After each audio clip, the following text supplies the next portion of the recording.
Hello everybody, my name is Bill. This is SixRounds Studio. Now, if you've been following the restoration of this Stevens favorite, then you know from the last video that I have to do some repair work to this gun stock in order to add back an ear so that that ear will fit into the recess in the receiver so that it supports the two sides of the inletting so that it doesn't allow it to spread out. And one of the problems we've got right now is if we assemble this, there is a large gap between the metal and the fit of the wood, and that's because, again, that wood is allowed to spread out because that's got a broken ear. So today, we're going to replace that piece of wood so that we can hand create a new ear.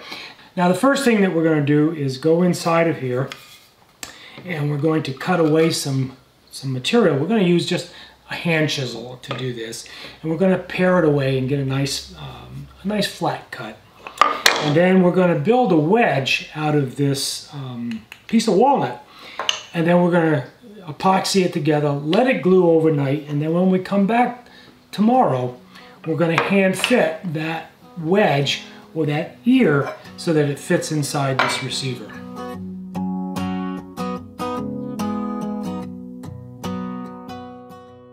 So I'm going to use a 1/2-inch chisel, and I'm going to simply go in and pare away that material, try to get it as flat as I can. It doesn't have to be perfectly flat or perfectly mated because we're going to use a fill type epoxy, and that fill type epoxy will take up any of that space, and then at the end of the day that epoxy is going to be every bit as strong as the wood or the surrounding wood.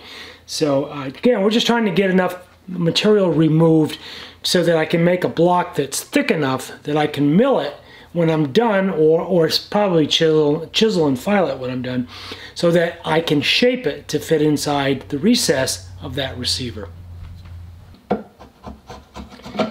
Now, has been the case in almost every gun stock that I've restored or repaired, there's a certain amount of oils that get into the fibers of the wood.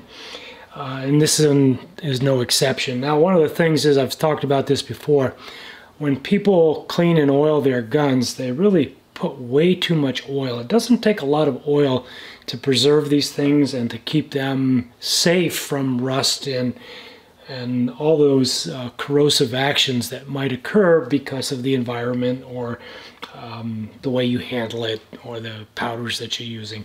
One thing that often happens is that you saturate this thing with oil, and over time that oil leaves the metal and then gets into the end grain of the woods.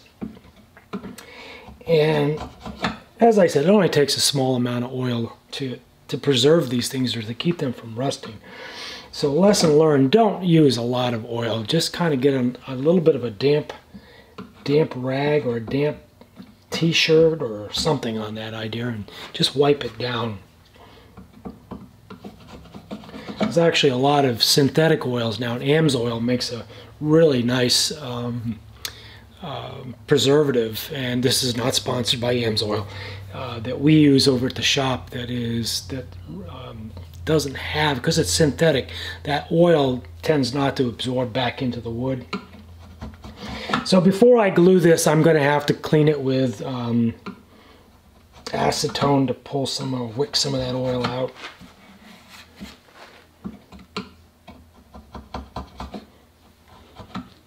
And like any of this woodworking stuff goes, the sharper your chisels, the sharper your files, the sharper your planes, always the better for paring away wood.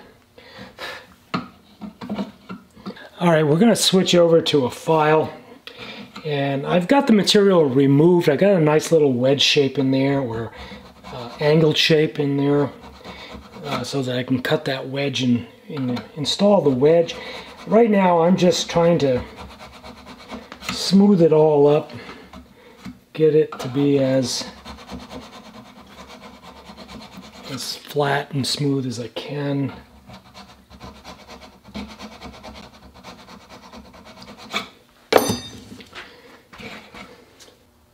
Okay, it is 545 in the top. And 546, 547 on the bottom. And I think that's good. So while I'm cutting that wedge, I'm going to use a little acetone here. And we'll keep soaking it in acetone a little bit at a time while we're cutting that wedge, because it takes a little bit of time to get all those oils taken out of the wood fibers. I don't know if that will show up there or not, but you can see the oil is actually being drawn out of the fibers of the wood. The paper towel acts as a suction media, if you will. And you can certainly see it on the Q-tip. Now we want to give the epoxy always the best opportunity to adhere that we can. So while that's going on, while we're allowing that to happen, let's go ahead and cut the wedge that we're going to put in there. So we want to build this 5 inches 40 wide. So let's go ahead and cut that. Because I've got two good edges on this that are square, I decided I was going to do the wedge or build the wedge on the Bridgeport. It's the easiest way for me to mill this down to size. So we're going to do that. First thing I need to do is get this down to 640 thousandths thick so it fits inside that cutout. We're now at 900 thousandths. So I have my parallel. We're going to put this in the vise.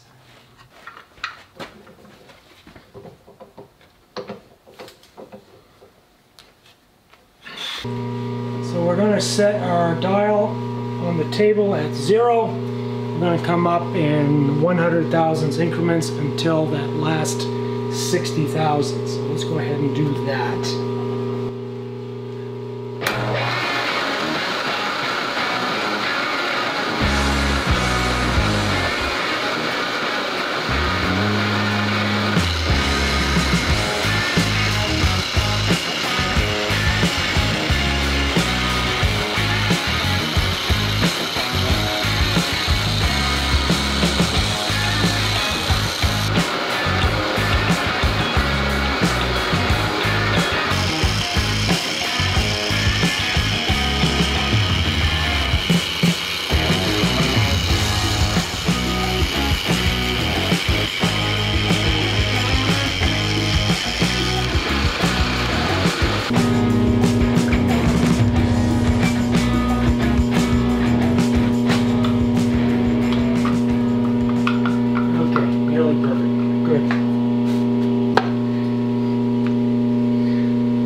My rough cut over on the bandsaw to get rid of the excess material. We're going to cut a little bit of a wedge, and that wedge is going to need to be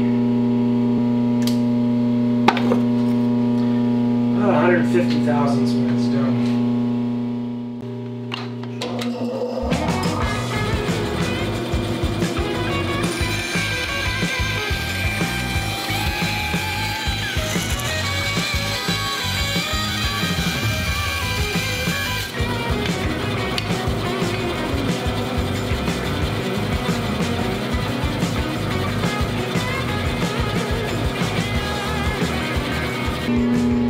This thing has to end up being roughly 1 inch long. It needs to taper from that 150, 175 to 0. So let's set that up.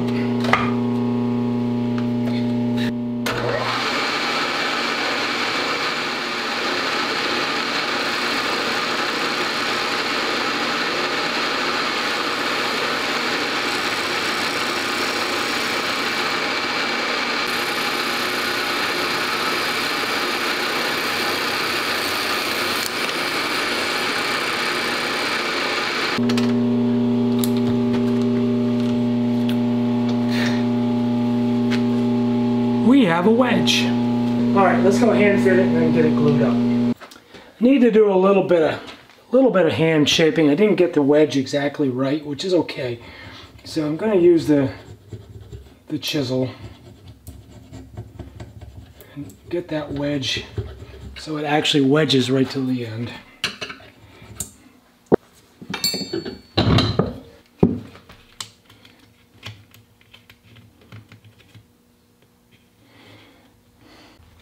All right, let's mix up the epoxy, and at the same time we're going to continue to try and use the acetone to pull that oil away. For this repair, I'm going to use Brownell's Acrobed. It has a thicker consistency and it has better fill qualities. So we're going to use that instead of the thinner clear epoxy that I normally use. This is going to be a really strong repair because we're gluing in a wedge that is actually pretty thin. So it requires equal parts, 2 parts, both the filler and the hardener. The epoxy is a brown color, and I'm not going to add any additional color to it because it'll blend in pretty well. And as I said, this is inside the receiver, so it's not going to show. Matter of fact, it's going to almost completely disappear. The instructions say to mix it for 2 minutes, and whether you do it 2 minutes, 1 minute 45, or 3 minutes, the idea is that you want to make sure that all of the halves are thoroughly mixed. So we're going to add this in onto the slot that I created. We're going to add our wedge in here.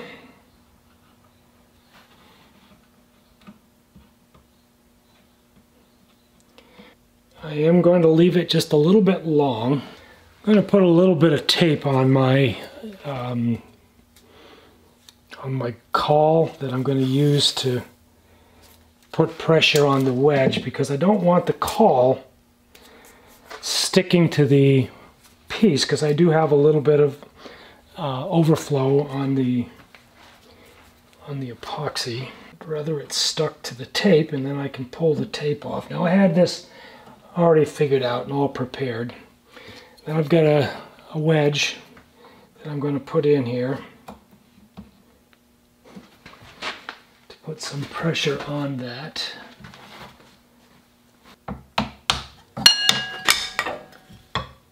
Now the nice thing about epoxy is it doesn't require a lot of pressure or a lot of compression, but it requires enough to get some squeeze out. So we've done that. And remember that epoxy is a fill epoxy, so it's going to not only adhere to both pieces of wood, but it's going to make a bond or a structure that's every bit as strong as what it was. All right, we're done. 24 hours. I'll see you guys tomorrow. 24 hours later, guys, let's get these cauls out and let's see how these epoxies and that wedge made out.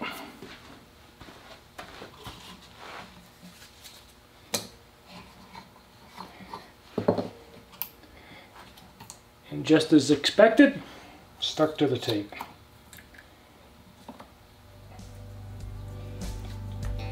Perfect. All right, let me show you a close-up.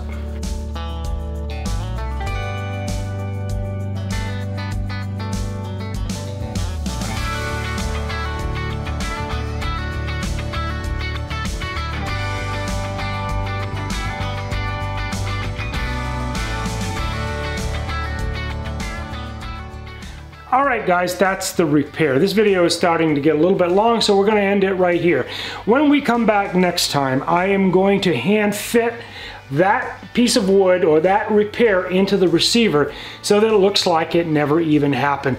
If you enjoyed this video, guys, please give it a thumbs up. Subscribe to the channel if you haven't already. We really appreciate you being here, and I will see you in the next video.